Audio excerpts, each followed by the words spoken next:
So, welcome back to the Zone Blitz Draft Report. It's been a while since I've done one of these videos, so I thought I'd chime in on a couple of issues. Actually, not draft related, but they're just a couple of current NFL issues. So I thought I'd throw in my 2 cents and run it up the flagpole and see who salutes, kind of thing. The first of the two issues is my idea on how to make the Pro Bowl better.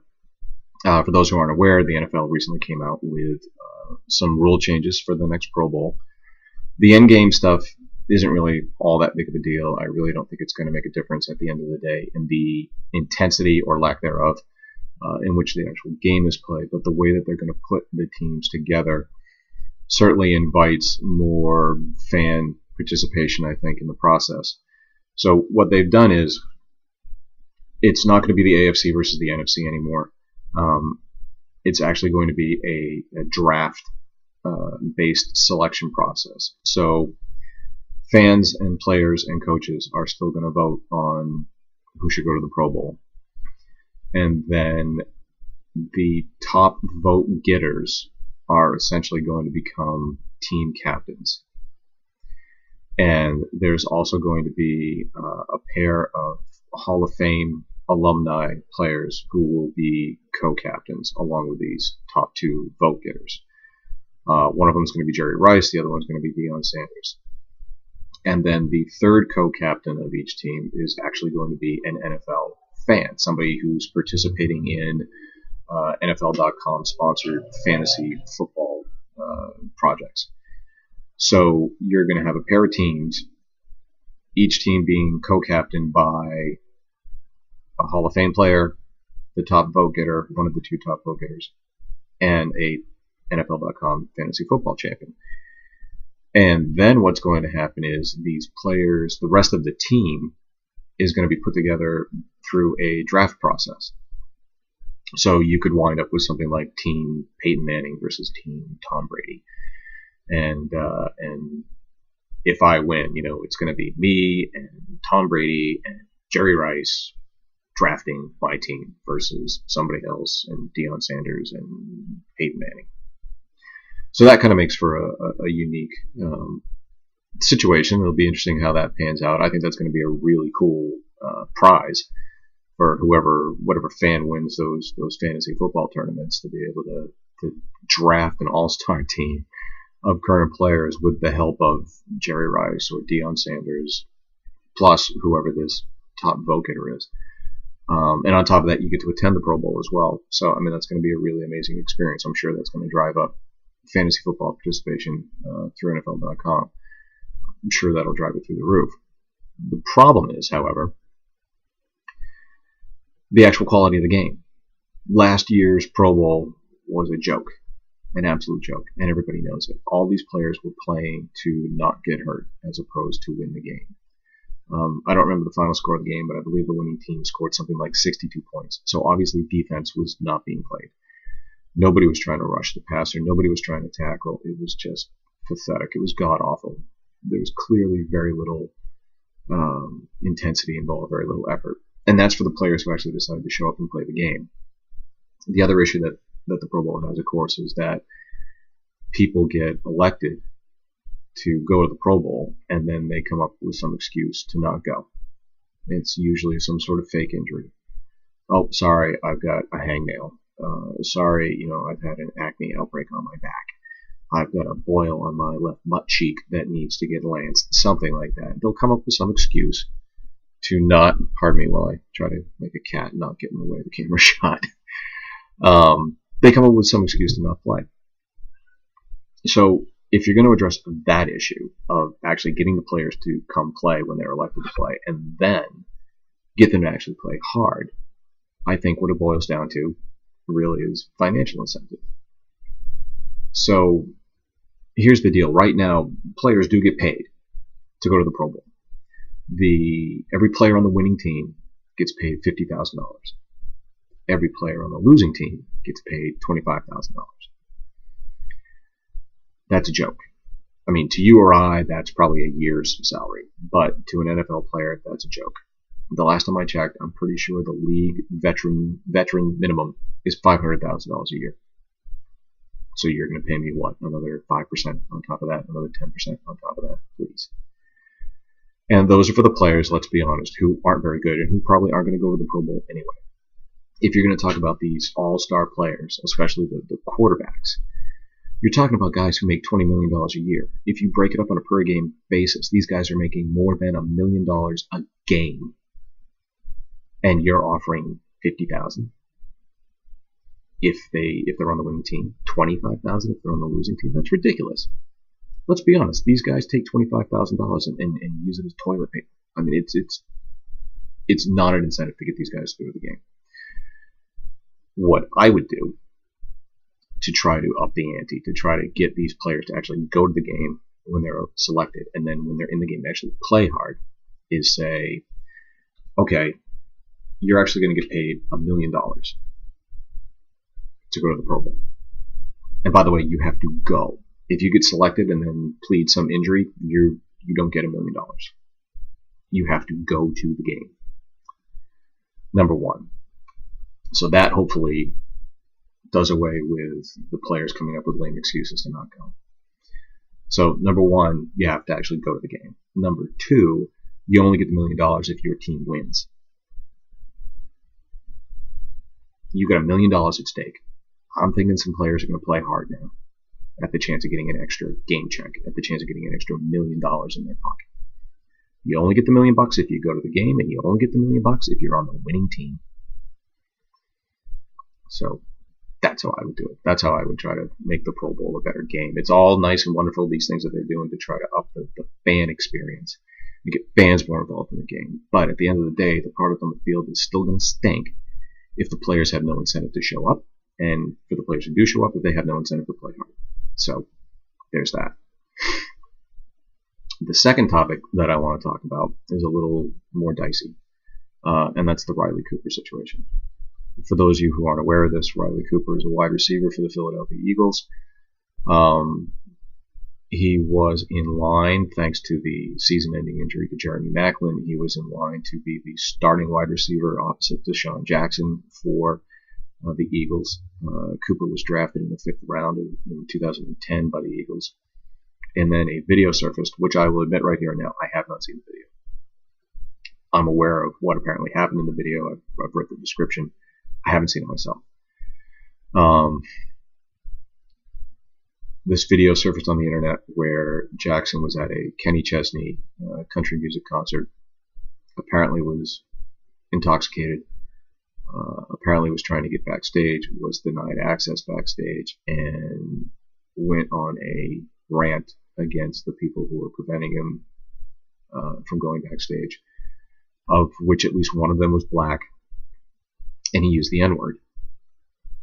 And that surfaced on the internet, and that went viral, and it's a huge story now. It's all over NFL Network, it's all over ESPN, it's all over even networks that don't typically focus on sports. He was temporarily suspended from team activities. He just came back to team activities actually today, August 6, 2013. He was fined by the team. He had to attend some sensitivity training while he was suspended from the team. He's apologized for the incident, but there is still, understandably quite a bit of concern about his use of that word. The league has not gotten involved at all. The league has said this is up to the team to deal with. We're going to leave it up to the Philadelphia Eagles to handle the situation. So the NFL has not gotten involved at all. Although the NFL has certainly come out, Roger Goodell, the commissioner, has come out and made a statement about where he stands, where the league stands in regards to this type of language and this type of apparent bigotry. And clearly it's not something that's acceptable to the league. But the league itself has not gotten itself involved in any sort of punitive action.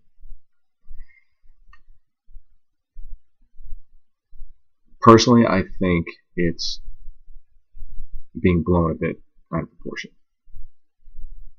There is nothing that I'm aware of that would indicate that Riley Cooper is a true racist. He used a racist term. He used a vulgar, vile term. And at the end of the day, there's no excuse for using that term So I'm not trying to do that. I'm not trying to give him a pass. I'm not trying to make an excuse for him. He's apologized for it. I've seen his apologies. I think he's sincere. I think he's contrite. I think he's horrified and disgusted with himself for what he's done. But the persecution level that exists and that some people would like to have exist, I think is going beyond what's necessary. He was drunk. He was angry. He said something stupid. I challenge anybody who is seeing this to say with a straight face and total honesty that they haven't done the same thing at some point in their lives. Maybe not use that word. I know I've done it. I've done it sober and angry. Said something stupid. Said something I regret. And I think everybody has at one point or another.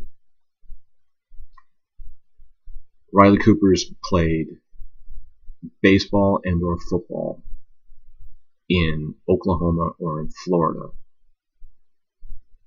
at least since high school, and probably longer than that.